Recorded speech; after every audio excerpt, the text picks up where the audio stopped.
जय श्री कृष्ण। कथा श्री कृष्ण मणि की। एक बार भगवान श्री कृष्ण बलराम जी के साथ हस्तिनापुर गए।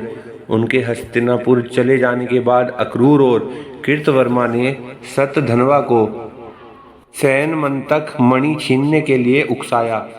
शतधन्वा बड़े दुष्ट और पापी स्वभाव का मनुष्य था।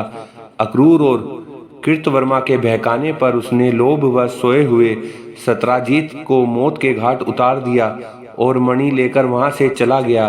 शतधन्वा द्वारा अपने पिता के मारे जाने का समाचार सुनकर सत्यभामा शोकातुर होकर रोने लगी।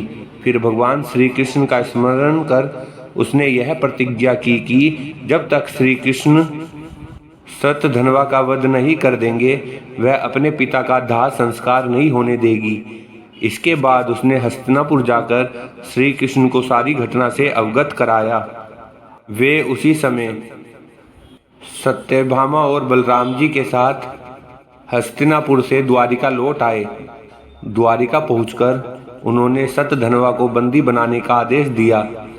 जब शतधन्वा को ज्ञात हुआ कि श्री कृष्ण ने उसे बंदी बनाने का आदेश दे दिया है तो वह भयभीत होकर कृतवर्मा और अक्रूर के पास गया और उनसे सहायता की प्रार्थना की, किंतु उन्होंने सहायता करने से इनकार कर दिया। तब उसने सैनमंतक मणि अक्रूर को सौंप दी और अश्व पर सवार होकर द्वारिका से भाग निकला।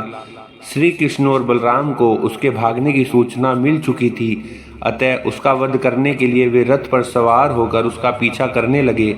उन्हें पीछे आते देख शतधन्वा भयभीत होकर अश्व से कूद गया और पैदल ही घने वन की ओर दौड़ने लगा।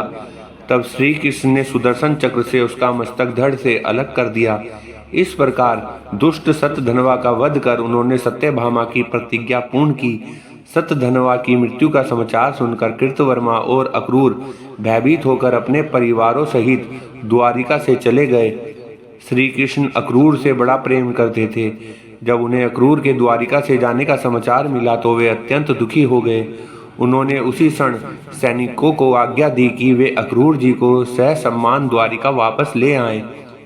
शीघ्र ही अक्रूर को ससम्मान द्वारिका लाया गया।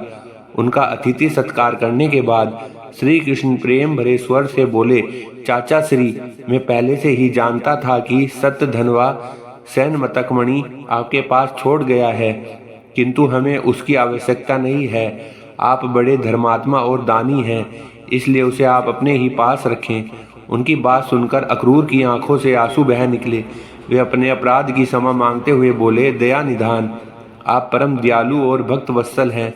मैं आपकी शरण में हूँ, आप मेरे अपराध को क्षमा करें। यह कहकर उन्होंने मणि उन्हें सौंप दी। तब भगवान श्री कृष्ण ने उन्हें गले से लगा लिया और वह मणि वापस उन्हें लौटा दी। अक्रूर जी ने तभी ये प्रण किया कि वे अब लालच से हमेशा दूर रहेंगे, क्योंकि लालच बुरी बला होती है।